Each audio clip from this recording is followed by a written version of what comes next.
The year was 1942, and the world was watching in stunned silence as the Imperial Japanese tide swept across the Pacific like an unstoppable dark wave. In a matter of months, the impregnable fortress of Singapore had vanished, the Philippines were under siege, and the Dutch East Indies were being swallowed whole. For Australia, the war was no longer a distant conflict fought on European soil. It was a terrifying reality knocking at the front door. As the Japanese military machine prepared its descent toward the Australian mainland, one rugged mountainous island stood in their path: Timor. Timor was the ultimate strategic gateway. Situated just a few hundred miles north of Darwin, it served as a vital sentry box for the Allied defense. If the Japanese could seize its airfields and deep-water ports, they would possess a launch pad to bomb and eventually invade northern Australia at will. Recognizing this existential threat, the Australian military dispatched a small, eclectic band of soldiers to hold the line. This unit was given a name that was as humble as it was prophetic: Sparrow Force. Comprising primarily the 2,2nd Independent Company and the 240th Battalion, Sparrow Force was an underdog in every sense of the word. They were a tripwire force, lightly armed, geographically isolated, and vastly outnumbered.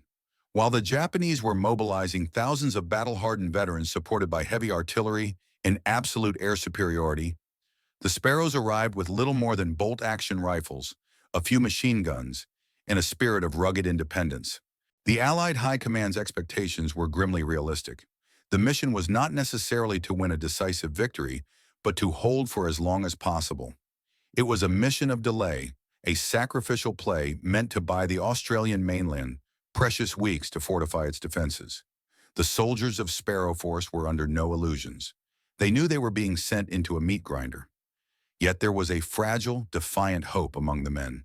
They were bushmen, laborers, and farmers, men who knew how to live off the land and how to survive in harsh conditions.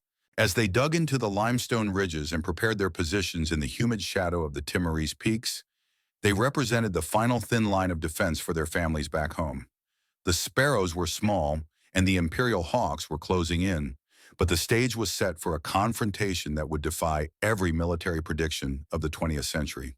The storm was coming, and though they were expected to break, Sparrow Force was about to prove that even the smallest bird can survive a hurricane if it has the will to fly. The fragile peace of Timor was shattered on the night of February 20th, 1942. For the men of Sparrow Force, the nightmare arrived not as a whisper, but as a deafening roar of naval bombardment and the hum of transport planes blotting out the stars.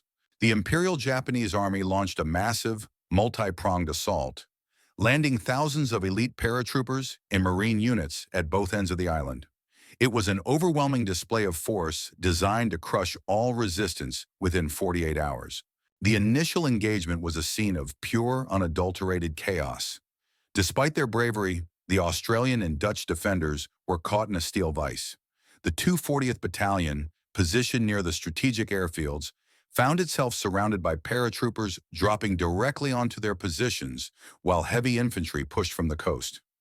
Outgunned and facing a relentless barrage from the air, the main body of the force was forced into a desperate retreat through the mud and the dark. Ammunition ran dry, and the medical tents were filled with the screams of the wounded. Within days, the sheer weight of the Japanese numbers became a crushing reality. Realizing that further conventional resistance would lead only to a massacre, the senior commanders were faced with a gut-wrenching decision. On February 23rd, the bulk of the 240th Battalion was forced to surrender. Thousands of men were marched into makeshift prisoner of war camps, their flags lowered and their spirits broken. In the eyes of the Japanese commanders, Timor was officially pacified.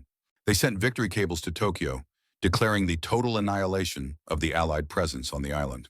Back in Australia, the silence was absolute. The radio frequencies that once hummed with reports from Sparrow Force were now dead, filled only with the static of the tropical night. The Australian High Command, having lost all contact and receiving reports of the mass surrender, came to a grim conclusion. Sparrow Force was gone. The unit was officially struck from the active lists.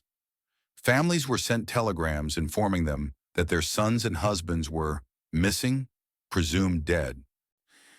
To the rest of the world, the story of the defense of Timor was over. a tragic footnote in the early dark chapters of the Pacific War. However, the Japanese and the Allies had made a critical mistake. They had counted the prisoners, but they hadn't counted the ghosts. Hidden in the limestone ravines and the deep verdant folds of the mountains, small groups of the 2nd Independent Company had refused to come in. They had watched from the ridges as their comrades were marched away, and instead of surrendering, they turned their backs on the coast and marched deeper into the green hell. Sparrow Force was dead on paper, but in the shadows of the jungle, it was merely evolving. The world believed they were erased from the map, but for the Japanese occupiers, the nightmare was only just beginning. In the wake of the catastrophic surrender at the coast, a profound silence fell over the mountains of Timor. To the Imperial Japanese Army, the island was a conquered territory. To the Australian government, it was a graveyard of lost hope. But for the remnants of the 2nd Independent Company, the silence was a strategic opportunity. Scattered across the rugged interior, small groups of Australians began to find one another, emerging from the brush like ghosts returning to the land of the living. They were a shattered mirror of a military unit, but they were far from broken. Deep within the jagged limestone peaks and the dense, moisture-heavy canopy, the survivors began to establish a secret headquarters. These were not fixed barracks of wood and stone, but a fluid network of bamboo camps hidden in the most inaccessible ravines. They chose locations where the mist hung thickest, and the trails were so steep that even a pack horse would struggle. Here they regrouped, cleaned their mud-clogged weapons, and assessed their dire reality. They had no supply lines, no reinforcements, and no way to call for help. It was during these desperate days that a fateful decision was made. The ranking officers and non-commissioned officers faced a stark choice. They could attempt to build rafts and risk the shark-infested crossing to Australia, or they could stay and fight. To stay meant certain death or capture if they were found. Yet the consensus was immediate and unanimous. They would not flee, and they would certainly not surrender. They decided to transform Sparrow Force from a traditional infantry unit into a lethal guerrilla insurgency. This was a radical departure from their original training. They realized that they could not meet the Japanese in open battle. Instead, they would become a shadow force. They redefined their mission. They would harass the enemy, disrupt their logistics, and make the occupation of Timor so costly that the Japanese would be forced to divert thousands of troops away from the front lines. They stripped their equipment down to the bare essentials, learned to move with the silence of the forest, and began to map the hidden corridors of the jungle. The transformation was psychological as well as tactical. These men, who only weeks ago had been part of a conventional military machine, embraced the law of the bush. They accepted that they were dead to the outside world, and in that acceptance, they found a terrifying freedom. They were no longer waiting for orders from a distant command. They were the masters of their own war. As the Japanese celebrated their victory in the coastal towns below, the return from the shadows was complete. The Sparrows had found their home in the heights, and they were preparing to strike back with a ferocity the Empire never saw coming. The survival of Sparrow Force in the unforgiving green hell of Timor was not a feat of Australian military technology. It was a miracle of human connection. As the soldiers retreated into the mountains, they quickly realized that the jungle was a neutral player. It could be a sanctuary or a tomb. The deciding factor was the local Timorese people. In an extraordinary display of courage, the villagers did not see the Australians as defeated fugitives, but as a symbol of resistance. Almost overnight, a bond was forged that would become the very soul of this story.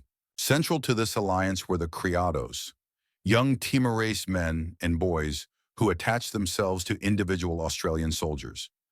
These were not mere servants, they were guardians, scouts, and brothers-in-arms. In a landscape where a single wrong turn could lead a patrol into a Japanese ambush or a vertical dead end, the criados were the eyes and ears of Sparrow Force. They moved with a supernatural silence through the undergrowth, their ancestral knowledge of the hidden pony trails and secret water sources becoming the Australians' most valuable tactical asset. They could spot a bent twig or a disturbed patch of moss that signaled a Japanese patrol miles before the enemy arrived. But the support went far deeper than scouting. The Timorese people provided the logistical lifeblood of the resistance. In remote mountain hamlets, villagers shared their meager stores of maize, sweet potatoes, and buffalo meat with the starving soldiers. They did this at an unimaginable risk. The Japanese military was notorious for its collective responsibility doctrine. If a village was suspected of aiding the Australian ghosts, the consequences were fire and execution. Yet time and again, Timorese families hid wounded soldiers in their huts, tending to their malaria-racked bodies while Japanese bayonets prodded the walls outside. This was a partnership written in blood, not in treaties. The Australians in turn treated the Timorese with a degree of respect and equality that was rare for the colonial era. They shared their tobacco, their laughter, and their meager medical supplies. They fought not just for Australia, but to protect the villages that had taken them in. This mutual loyalty created a human intelligence network that was impenetrable to the Japanese. The occupiers could control the roads and the towns, but they could never control the hearts of the people. Without the Timorese, Sparrow Force would have been hunted down within weeks. The locals provided the food that kept them alive, the information that kept them safe, and the hope that kept them fighting. It was a testament to the fact that in the darkest hours of war, the most powerful weapon is not the caliber of your rifle, but the depth of your humanity. The Sparrows were able to stay in the sky only because an entire population held them up, proving that the spirit of a people is a fortress that no empire can ever truly conquer. For 10 grueling months, the mountains of Timor became the stage for one of the most effective guerrilla campaigns in military history. Sparrow Force, once a conventional unit, had evolved into a shadow army that specialized in the art of lethal invisibility. They understood that to survive, they could never stand still. They broke themselves into small autonomous sections, highly mobile hit teams that lived, slept, and hunted in the dense undergrowth. Their war was not one of front lines, but of constant, jagged pinpricks that slowly bled the Japanese occupation dry. The Australians' tactics were defined by the hit and run. They utilized the island's vertical terrain to turn every narrow gorge and mountain pass into a death trap. A typical engagement would last only minutes. A sudden, violent burst of Thompson's submachine gun fire, and the explosion of grenades as a Japanese convoy rounded a bend, followed by immediate silence. By the time the Japanese reinforcements arrived to return fire, the Sparrows had already vanished back into the mist, moving through trails known only to them in their criados. They were ghosts who struck at dawn and were 10 miles away by dusk. The primary objective was the systematic destruction of Japanese logistics. Sparrow Force targeted everything that allowed an army to function. They blew up bridges, sabotaged telephone lines, and burned supply depots. They raided Japanese outposts to steal food and ammunition, often using the enemy's own weapons against them. They even engaged in psychological liberation, entering villages to drive out small Japanese garrisons, and proving to the locals that the invaders were not invincible. For the Japanese Imperial Command, Sparrow Force became a strategic headache of massive proportions.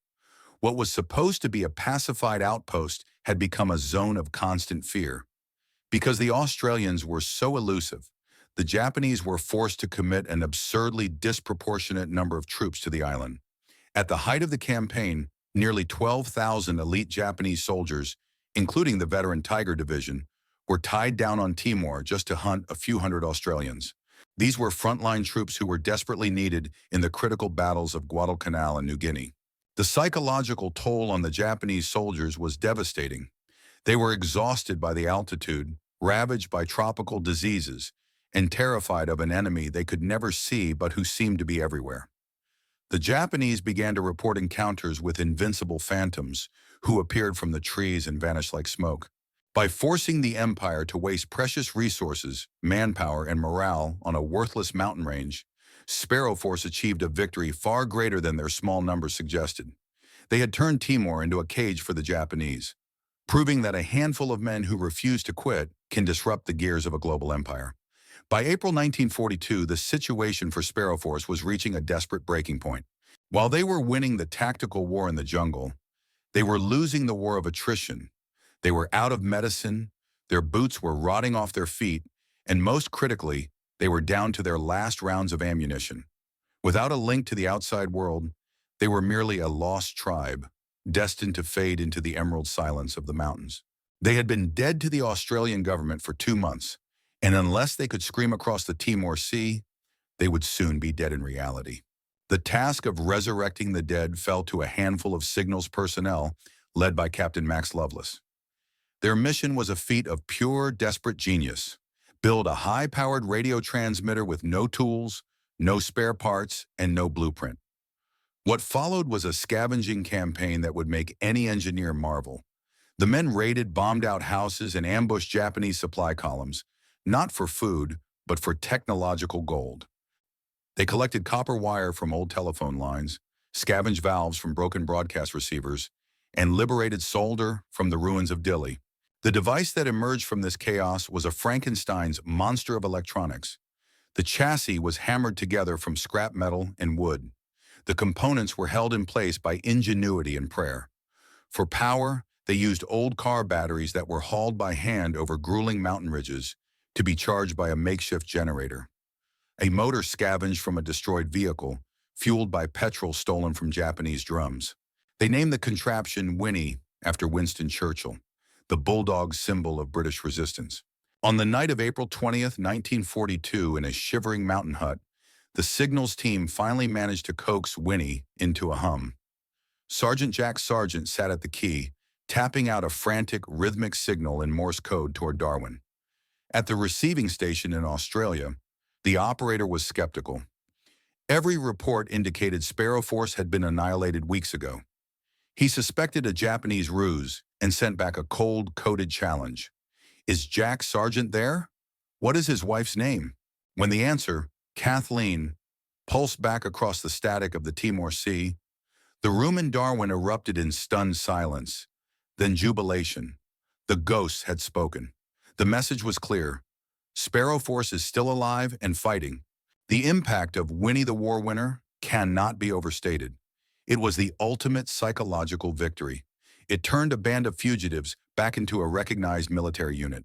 Within weeks, the first Allied planes appeared over the mountains, dropping crates of silver rain, parachutes carrying quinine for malaria, boots for the barefooted, and the ammunition needed to turn the headache they caused the Japanese into a full-blown migraine.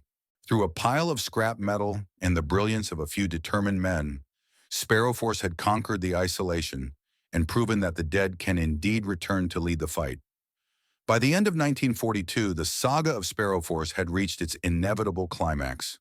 For 10 months, this small band of Australians had achieved what many thought impossible.